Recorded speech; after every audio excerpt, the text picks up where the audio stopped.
ఏపీలోని విశ్వవిద్యాలయాలన్నింటికీ కలిపి ఒకే చట్టాన్ని తీసుకురావడానికి కూటమి ప్రభుత్వం కసరత్తు చేస్తుంది.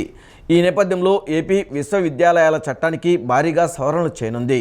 ఈ చట్ట సవరణ చేసే బాధ్యత ఉన్నత విద్యామండలికి ప్రభుత్వం అప్పగించింది. విద్యార్థులకు మెరుగైన విద్య, ఉపాధి అవకాశాలు కల్పించేలా విశ్వవిద్యాలయాలు అన్నిటినీ ఒకే చట్టం పరిధిలోకి తీసుకురావాలని కూటమి ప్రభుత్వం నిర్ణయించింది. ఇందుకోసం వేర్వేరు చట్టాలున్న యూనివర్సిటీలను చట్ట సవరణ ద్వారా ఒకే చట్టం పరిధిలోకి తెచ్చేందుకు కసరత్తు చేస్తోంది. వర్సిటీల పాలక మండళ్ల స్థానంలో బోర్డ్ ఆఫ్ గవర్నెన్స్ను తెచ్చి పారిశ్రామికవేత్తలను భాగస్వామ్యం చేసేందుకు సిద్ధమైంది. ఆర్జీయూకేటీ కులపతిగా గవర్నర్కే బాధ్యతలు కట్టబెట్టాలని భావిస్తోంది. విద్యా వ్యవస్థలో మార్పులకు శ్రీకారం చుట్టిన రాష్ట్ర ప్రభుత్వం ఉన్నత విద్యను ప్రక్షాళన చేసేందుకు సిద్ధమైంది. అన్ని విశ్వవిద్యాలయాలకు ఒకే చట్టాన్ని తీసుకురావాలని నిర్ణయించింది. ఇందుకోసం ఆంధ్రప్రదేశ్ విశ్వవిద్యాలయాల చట్టానికి సవరణలు చేయనుంది. ఉన్నత విద్యాశాఖ పరిధిలో 20 విశ్వవిద్యాలయాలు ఉండగా వీటికి వేర్వేరు చట్టాలు ఉన్నాయి. వీటన్నిటినీ కలిపి ఒకే చట్టంగా మార్చేందుకు చట్ట సవరణ చేసే బాధ్యతను ఉన్నత విద్యామండలికి ప్రభుత్వం అప్పగించింది. డిసెంబర్లోపు కొత్త చట్టం రూపొందించాలని ఆదేశించింది. ఆర్జీయూకేటీ, పద్మావతి మహిళా, ద్రవిడ, జేఎన్టీయూ, క్లస్టర్, ఉర్దూ విశ్వవిద్యాలయాలకు వేర్వేరు చట్టాలున్నాయి. మిగిలిన సాధారణ విశ్వవిద్యాలయాలకు ఒక చట్టం అమల్లో ఉంది. వీటిని ఒకే చట్టం పరిధిలోకి తీసుకొస్తే ఏపీ విశ్వవిద్యాలయాల చట్టంగానే పరిగణిస్తారు. ట్రిపుల్ ఐటీల కోసం రాజీవ్ గాంధీ విజ్ఞాన సాంకేతిక విశ్వవిద్యాలయాన్ని ఏర్పాటు చేశారు. దీనికి ప్రత్యేక చట్టం ఉంది. అన్ని వర్సిటీలకు గవర్నర్ కులపతి కాగా ఈ వర్సిటీకి మాత్రం కులపతిని ప్రభుత్వమే నియమిస్తోంది. వైఎస్ఆర్సీపీ హయాంలో ఈ చట్టానికి సవరణ చేసి కులపతిగా సీఎం ఉండేలా మార్పు చేశారు. చట్ట సవరణకు గవర్నర్ ఆమోదం లభించినప్పటికీ గెజిట్ నోటిఫికేషన్ జారీ కాలేదు. ఇప్పుడు రాజీవ్ గాంధీ విజ్ఞాన సాంకేతిక విశ్వవిద్యాలయానికి గవర్నర్ కులపతిగా ఉండేలా చట్ట సవరణ చేసే అవకాశం ఉంది. ఏపీలో వైసీపీ బలోపేతంలో భాగంగా కీలక మార్పులు చేర్పులకు పార్టీ అధినేత మాజీ సీఎం వైఎస్ జగన్ శ్రీకారం చుట్టారు. ఈ క్రమంలో పార్టీ అనుబంధ విభాగాలకు రాష్ట్ర అధ్యక్షులను నియమించారు. అనుబంధ విభాగాల అధ్యక్షుల నియామకాలకు సంబంధించి పార్టీ కేంద్ర కార్యాలయం శుక్రవారం ఒక ప్రకటన విడుదల చేసింది. దీంతో పలువురు నేతలకు కీలక పదవులు దక్కాయి. మహిళా, రైతు, మైనార్టీ, న్యాయ, గ్రీవెన్స్ విభాగాల అధ్యక్షులుగా ఇప్పటి వరకు ఉన్న వరదు కళ్యాణి, ఎంవీఎస్ నాగిరెడ్డి, ఖాదర్ బాషా, మనోహర్ రెడ్డి, నారాయణమూర్తులను మళ్లీ కొనసాగించారు. ఇక ట్రేడ్ యూనియన్ అధ్యక్షుడిగా గౌతమ్ రెడ్డికే మళ్లీ బాధ్యతలను అప్పగించారు. రాష్ట్ర పంచాయతీరాజ్ విభాగం అధ్యక్షుడిగా వెన్నపూస రవీంద్రారెడ్డి, రాష్ట్ర మున్సిపల్ విభాగం అధ్యక్షుడిగా రేపాల శ్రీనివాస్, రాష్ట్ర వాలంటీర్ విభాగం అధ్యక్షుడిగా నాగార్జున యాదవ్, రాష్ట్ర సాంస్కృతిక విభాగం అధ్యక్షురాలిగా వంగపండు ఉష, రాష్ట్ర ఐటీ విభాగం అధ్యక్షుడిగా పోనమరెడ్డి సునీల్ నియమితులయ్యారు. అలాగే రాష్ట్ర వికలాంగుల విభాగం అధ్యక్షుడిగా బండల కిరణ్ రాజు, రాష్ట్ర వైఎస్ఆర్సీపీ టీచర్స్ ఫెడరేషన్ అధ్యక్షులుగా 2 ఎమ్మెల్సీలు రామచంద్రారెడ్డి ప్రైవేట్ స్కూల్, చంద్రశేఖర్ రెడ్డి ప్రభుత్వ స్కూల్ని రాష్ట్ర అంగన్వాడీ విభాగం అధ్యక్షురాలిగా చిన్నమ్మను నియమించారు. కలకత్తాలో వైద్య విద్యార్థినిపై లైంగిక దాడి చేసి హత్యకు పాల్పడ్డ వారిని కఠినంగా శిక్షించాలని స్టెల్లా కళాశాల correspondent sister Leena quarters demand చేశారు. దేశంలో ఇలాంటి ఘటనలు జరగకుండా మహిళలు, బాలికలకు రక్షణ కల్పించాలని డిమాండ్ చేశారు. ఇంటి నుండే మార్పు రావాలని, లింగభేదం చూపకుండా అందరూ సమానమేనన్న ధోరణి రావాలని ఆమె సూచించారు. కలకత్తాలో వైద్య విద్యార్థినిపై లైంగిక దాడి చేసి హత్యకు పాల్పడ్డ వారిని కఠినంగా శిక్షించాలని కోరుతూ స్టెల్లా కళాశాల విద్యార్థులు శాంతి ర్యాలీ చేపట్టారు.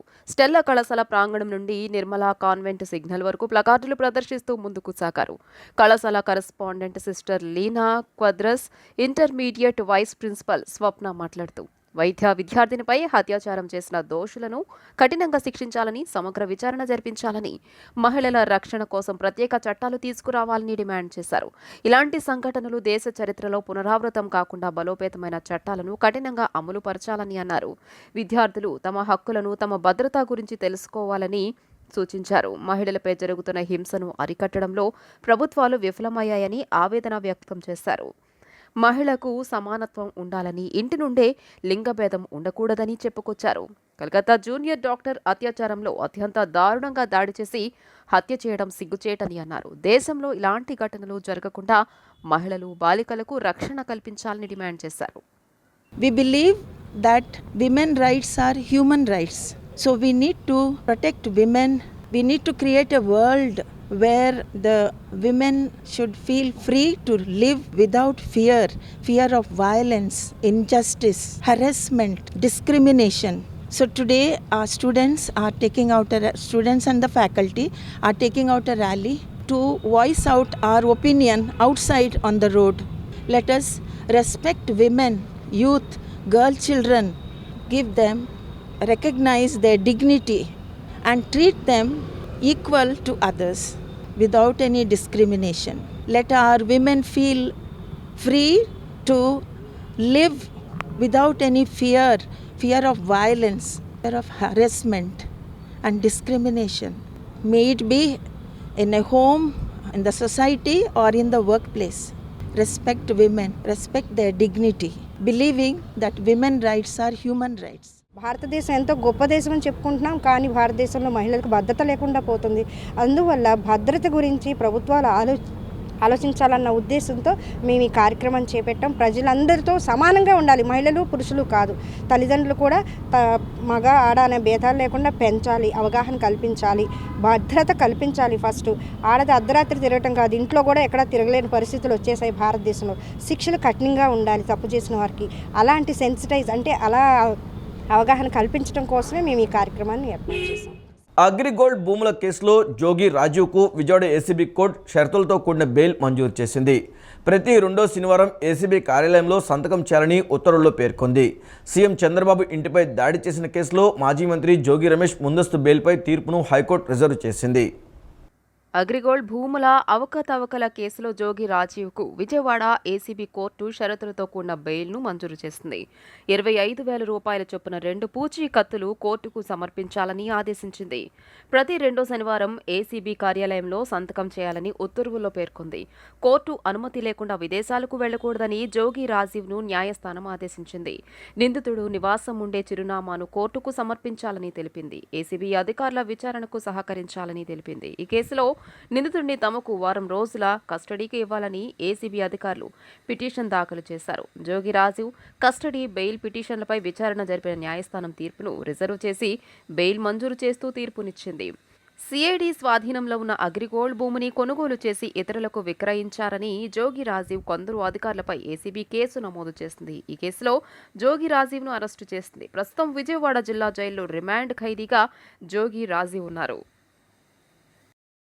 విజయవాడ ఇంద్రకీలాద్రిపై కొలువైన జగన్మాత దుర్గమ్మను సుప్రీంకోర్టు న్యాయమూర్తి జస్టిస్ పమిడిగంటం శ్రీ నరసింహ దర్శించుకున్నారు. ఆలయ అధికారులు ఆలయ మర్యాదలతో స్వాగతం పలికి అమ్మవారి దర్శనం దగ్గరుండి చేయించారు. దర్శనం అనంతరం వేద పండితులు వేద ఆశీర్వచనం అందజేశారు. ఆలయ ఉప కార్యనిర్వహణాధికారి లీలా కుమార్ అమ్మవారి చిత్రపటాన్ని, లడ్డూ ప్రసాదాన్ని అందజేశారు. అనంతరం వీరు శ్రీ మల్లేశ్వర స్వామివారి అభిషేకం సేవలో పాల్గొన్నారు. తదుపరి శ్రీ వల్లి దేవసేన సమేత సుబ్రహ్మణ్య స్వామివారి దర్శనం చేసుకున్నారు.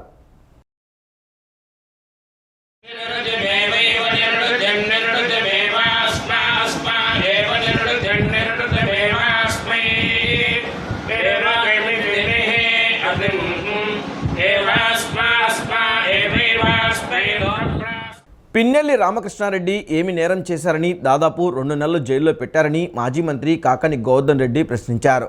చంద్రబాబు ఈ విధంగా చేస్తే భవిష్యత్తులో అవన్నీ మళ్లీ పునరావృతమవుతాయన్నారు. ఎవరికి అధికారం శాశ్వతం కాదని చెప్పారు.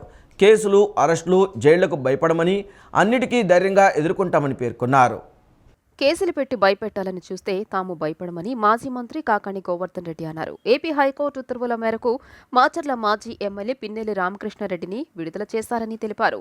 ప్రజలకు సంబంధించిన వ్యక్తిపై వివిధ కేసులు పెట్టి ఇబ్బందులు పెట్టారని మండిపడ్డారు. వరుసగా 4 సార్లు ఆయన మాచర్ల నుంచి విజయం సాధించారని చెప్పారు. అలాంటి వ్యక్తిపై తప్పుడు కేసులు పెట్టి జైలుకు పంపడం దుర్మార్గమన్నారు. సీఎం చంద్రబాబును విమర్శించిన వారిపై కేసులు పెట్టి ఇబ్బందులు పెట్టాలని చూస్తున్నారని ధ్వజమెత్తారు. పిన్నెల్లి రామకృష్ణారెడ్డి ఏం నేరం చేశారని, దాదాపు 2 నెలలు జైల్లో పెట్టారని ప్రశ్నించారు. చాలా చోట్ల ఈవీఎంలను ధ్వంసం చేశారని అన్నారు. కానీ పిన్నెల్లిపై మాత్రమే కేసు పెట్టారని చెప్పారు. అందుకే ఆయనపై ప్రజల్లో సానుభూతి ఉందని తెలియజేశారు. చంద్రబాబు ఇలానే ప్రవర్తిస్తే భవిష్యత్తులో పరిణామాలు తీవ్రంగా ఉంటాయని హెచ్చరించారు. ఆయన బంధువులు, కుటుంబ సభ్యులు, సన్నిహితులు, శ్రేయాభిలాషులు అందరూ తల్లడిల్లిపోయారని తెలియజేశారు. ఏదేమైనా హైకోర్టు బెయిల్ మంజూరు చేసిందన్నారు. చంద్రబాబుకు మంచి బుద్ధి ప్రసాదించాలని దేవుని కోరుకుంటున్నామని అన్నారు. పిన్నెలపై మరిన్ని కేసులు నమోదు చేసి మళ్లీ జైలుకు పంపించాలని ప్రయత్నిస్తున్నారని దుయ్యబట్టారు. పాపం పిన్నెల్లి రామకృష్ణారెడ్డి ఏమి నేరం చేస్తే 2 వారాల పాటు ఆయన జైల్లో, 2 నెలల పాటు ఆయన జైల్లో మగ్గాల్సినటువంటి పరిస్థితి ఏర్పడింది. ఈవీఎంలు చాలామంది మొన్న సార్వత్రిక ఎన్నికల్లో ధ్వంసం చేశారు, చాలామంది తీసుకెళ్ళి బయట వేశారు. అటువంటిది ఈరోజు ఎవరో ఒక ప్రైవేటు వ్యక్తులకి ఏదైతే అధికారుల చేతిలో ఉండాల్సినటువంటి వీడియో క్లిప్పింగ్ ఉందో అది ప్రైవేటు వ్యక్తుల చేతికి వెళ్ళింది, మీడియాలో వచ్చింది, దాని మీద విచారణ చేపట్టలే. కానీ అదేదో అడ్డం పెట్టి ఈరోజు రామకృష్ణారెడ్డి గారిని జైలుకి పంపించాలనేటువంటి ఆలోచన చేయడం దుర్మార్గం. అందుకనే మరలా చెప్తున్నాం, చంద్రబాబు నాయుడికి ప్రజలు అవకాశం ఇచ్చింది, అయ్యా నువ్వు అభివృద్ధి సంక్షేమ కార్యక్రమాలు అమలు చేయమని తప్ప అభివృద్ధిని ఈరోజు లేకుండా సంక్షేమ కార్యక్రమాలు అమలు చేయకుండా ఈరోజు కేవలం కక్ష సాధింపులకి విధ్వంసమైనటువంటి పాలనకి శ్రీకారం చుడితే రాబోయేటువంటి రోజుల్లో ఫలితాలు ఏ విధంగా ఉంటాయనేటువంటిది నువ్వే చవిచూడబోతావని చెప్పి సందర్భంగా తెలియజేస్తున్నాం. 3 ఏళ్ల పదవీ కాలంలో షెడ్యూల్డ్ కులాల ప్రజలకు అండగా నిలవడం సంతృప్తినిచ్చిందని రాష్ట్ర SC commission chairman Moramudi Victor Prasad వెల్లడించారు. రాజ్యాంగబద్ధ పదవిలో ఉంటూ ఇచ్చిన బాధ్యతను సమర్థవంతంగా నిర్వహించారన్నారు. తన హయాంలో 90% వరకు ప్రజలకు న్యాయం చేయగలిగారని సంతోషం వ్యక్తం చేశారు. 3 ఏళ్ల పదవీ కాలంలో షెడ్యూల్ కులాల ప్రజలకు అండగా నిలవడం సంతృప్తినిచ్చిందని రాష్ట్ర SC commission chairman Morumudi Victor Prasad వెల్లడించారు. నిన్న విజయవాడ పండిట్ నెహ్రూ బస్టాండ్లోని ఎన్టీఆర్ అడ్మినిస్ట్రేటివ్ బ్లాక్ 4వ అంతస్తులోని ఎస్సీ కమిషన్ కార్యాలయంలో ఆయన మీడియాతో మాట్లాడారు. 24 ఆగస్టు 2021న ఎస్సీ కమిషన్ చైర్మన్గా బాధ్యతలు స్వీకరించినప్పటి నుండి నేటి వరకు 3 ఏళ్ల పాటు షెడ్యూల్ కులాల ప్రజల సంక్షేమం కోసం, రాజ్యాంగ హక్కుల పరిరక్షణ కోసం అహర్నిశలు పాటుపడ్డానన్నారు. ఎస్సీ కమిషన్ చైర్మన్ హోదాలో ఎటువంటి ఆటంకాలు లేకుండా దిగ్విజయంగా షెడ్యూల్ కులాల ప్రజల సమస్యల పరిష్కారం కోసం కృషి చేశానన్నారు. రాజ్యాంగబద్ధ పదవిలో ఉంటూ ఇచ్చిన బాధ్యతను సమర్థవంతంగా నిర్వహించానన్నారు. ఎస్సీ కమిషన్ చైర్మన్గా రాష్ట్రంలో శ్రీకాకుళం నుండి అనంతపురం దాకా 6 సార్లు పర్యటించి ప్రజల సమస్యలు పరిష్కరించానన్నారు.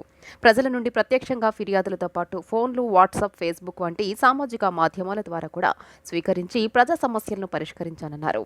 పార్టీలు, వర్గాలకు అతీతంగా బాధితుల సమస్య పరిష్కారానికే ప్రాధాన్యతనిచ్చి బాధితాయుతంగా పనిచేశానన్నారు. తన హయాంలో 90% వరకు ప్రజలకు న్యాయం చేయగలిగానన్నారు.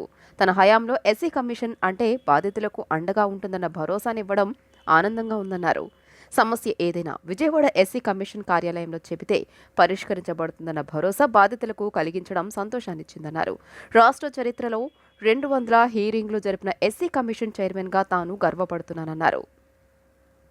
ఒక భరోసాతో, నమ్మకంతో మాకు చట్టం ఉంది, రాజ్యాంగం ద్వారా బాబాసాహెబ్ అంబేద్కర్ కల్పించిన చట్టం ద్వారా మాకు ఈ హక్కులు కల్పించారని 2021 ముందు ఏం జరిగిందో నాకే తెలియదు. కానీ ఈరోజు మాత్రం ఘంటాపదంగా, ధైర్యంగా, స్పష్టంగా చెప్పగలను నేను. అంటే ఆ విధంగా పనిచేసాం. ఈ రోజున కుగ్రామాల్లో కూడా ఇల్లిటరేట్స్, చట్టం అంటే తెలియని నా ప్రజలు, విజయవాడలో ఎస్సీ కమిషన్ ఆఫీస్ ఉంది, అక్కడికి వస్తే మన సమస్యలు వినేవాళ్ళు ఉన్నారు, స్పందించే వాళ్ళు ఉన్నారు, మాకు న్యాయం జరుగుతుందని ఎక్కడో అనంతపురం నుండి అటు చివర శ్రీకాకుళం నుండి కూడా వస్తున్నారు. ఈరోజు కూడా వచ్చారు. తిరుమల తిరుపతి దేవస్థానం నిత్య అన్నదాన పథకానికి భారతీనగర్ సత్య టవర్స్ నుండి శంకర విజయబాబు, మల్లేశ్వరి దంపతులు, శ్రీనివాస్, ఆశాశ్రీ దంపతులు, గొళ్ళు నరేంద్ర శ్యామ్ కుమార్, నితీషా దంపతులు, దేవన్షి, మోక్షయ్ భార్గవ్ సహకారంతో 10 టన్నుల కూరగాయలను వితరణ చేశారు. కూరగాయల లారీకి పూజా కార్యక్రమాలు నిర్వహించి తిరుమలకు పంపించారు. తిరుమలలో ప్రతిరోజు వేలాది మందికి నిత్య అన్నదానం చేసే మహత్కార్యంలో తన వంతుగా కూరగాయలు వితరణ చేయడం ఆనందంగా ఉందని దాత శంకర విజయబాబు పేర్కొన్నారు. తిరుమల తిరుపతి దేవస్థానం నిత్యాన్నదాన పథకానికి మరడా నాగేంద్ర ఆధ్వర్యంలో విజయవాడ భారతీనగర్ సత్య టవర్స్ నుండి శంకర విజయబాబు, మల్లీశ్వరి దంపతులు, శ్రీనివాస్, ఆశాశ్రీ దంపతులు, గొల్లు నరేంద్ర శ్యామ్ కుమార్, నితీష్ దంపతులు, దేవన్షి, మోక్షయ్ భార్గవ్ సహకారంతో 10 టన్నుల కూరగాయలను వితరణ చేశారు. మండవ కుటుంబరావు ఆశీస్సులతో ఈ వితరణ కార్యక్రమం నిర్వహించారు. తొలుత కూరగాయల వాహనానికి శాస్త్రోక్తంగా పూజా కార్యక్రమాలు చేశారు. అనంతరం జెండా ఊపి కూరగాయల లారీని తిరుమలకు పంపించారు. ఈ సందర్భంగా మరడా నాగేంద్ర మాట్లాడుతూ మండవ కుటుంబరావు 2006 నుండి కూరగాయలను తిరుమల నిత్యాన్నదానానికి వితరణ ఇవ్వడం జరిగిందన్నారు. తిరుమల దేవస్థానంలో టెండర్ అనేది లేకుండా ఉచితంగా భక్తులే కూరగాయలు వితరణ చేయడం మండవ కుటుంబరావు ఆలోచన రూపమే అన్నారు. నిత్యం లక్షల మంది భక్తులు అన్నప్రసాదం స్వీకరిస్తారని చెప్పారు. అనంతరం దాత శంకర విజయబాబు మాట్లాడుతూ మండవ కుటుంబరావు ఆశయాలను మరడా నాగేంద్ర కొనసాగిస్తున్నారని చెప్పారు. ప్రతి నెల విజయవాడ నుండి 4 లారీలను పంపించడం జరుగుతుందన్నారు. వెంకటేశ్వర స్వామి దయ అందరిపై ఉండాలన్నారు. అందరూ ఆయురారోగ్యాలతో సుఖశాంతులతో ఆనందంగా ఉండాలని ఆకాంక్షించారు. కుటుంబరావు గారు మరి ఆ రోజు ఆయనకి ఆలోచన రావడం, మరి వాళ్ళ తల్లిదండ్రుల పూర్వజన్మ సుకృతం, అలాగే అన్నదానాలు అన్నింటిలోగా అన్నదానం అనేది ఒక మంచి కార్యక్రమం, మన పూర్వీకుల నుంచి మనం తెలుసుకున్నది అది. అలాగే ఈరోజు 1,00,000 మందికి తిరుమల దేవస్థానం అన్నదానం జరుగుతుందండి. ఒక 1,00,000 మందికి కూరగాయలు కావాలంటే రోజుకి 8 టన్నుల కూరగాయలు కటింగ్ అవుతున్నాయి. అక్కడ 8 టన్నుల కూరగాయలు అంటే కనీసం 1,00,000 నుంచి 1,20,000 రూపాయలు విలువ చేసే కూరగాయలు పంపించడం జరుగుతుంది మనం. అలాగే ఏకగ్రీవం ఈ రోజుకి మన విజయవాడ నుంచి మరి మనం కూరగాయలు పంపించడం జరుగుతుందండి. అలాగే మన మధ్యలో ఆయన లేకపోవడం, మరి కుటుంబరావు గారు 1 సంవత్సరం అవుతుందండి. అకస్మాత్తుగా స్ట్రోక్తో ఆయన చనిపోవడం జరిగింది. మాకు బాగా తీరని లోటు ఆయన లేకపోవడం కూడా, కానీ ఆయన ఆశయాన్ని మేము ముందుకు తీసుకెళ్తున్నామండి.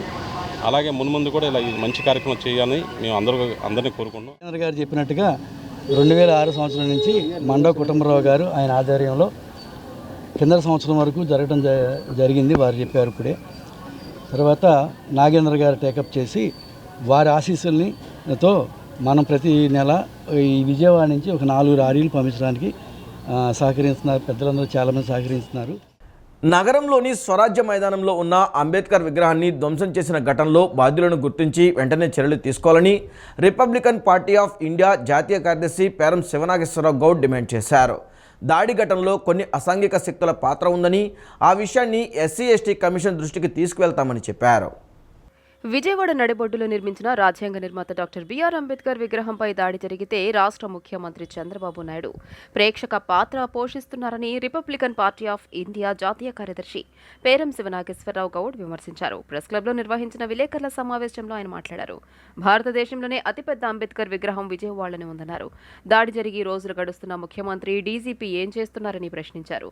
దోషులను కఠినంగా శిక్షించాలని ఆయన డిమాండ్ చేశారు. ఇటువంటి ఘటనలు పునరావృతం కాకుండా చూడాల్సిన బాధ్యత ప్రభుత్వంపై ఉందన్నారు.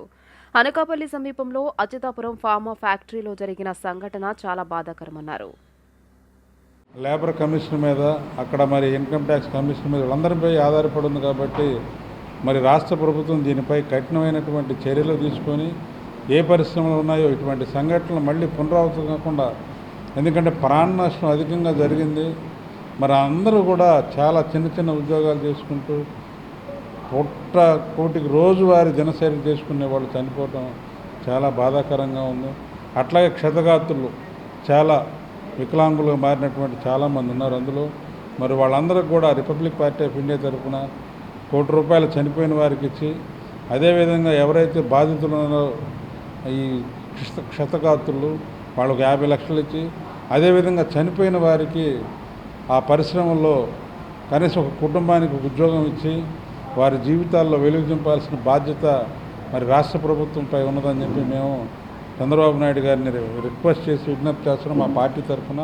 ప్రీతమ ముఖ్యమంత్రి నారా చంద్రబాబు నాయుడు గారు దాని మీద శ్రద్ధ చూపి మన రాష్ట్రంలో ఎన్నో వనరులు ఉన్నాయి.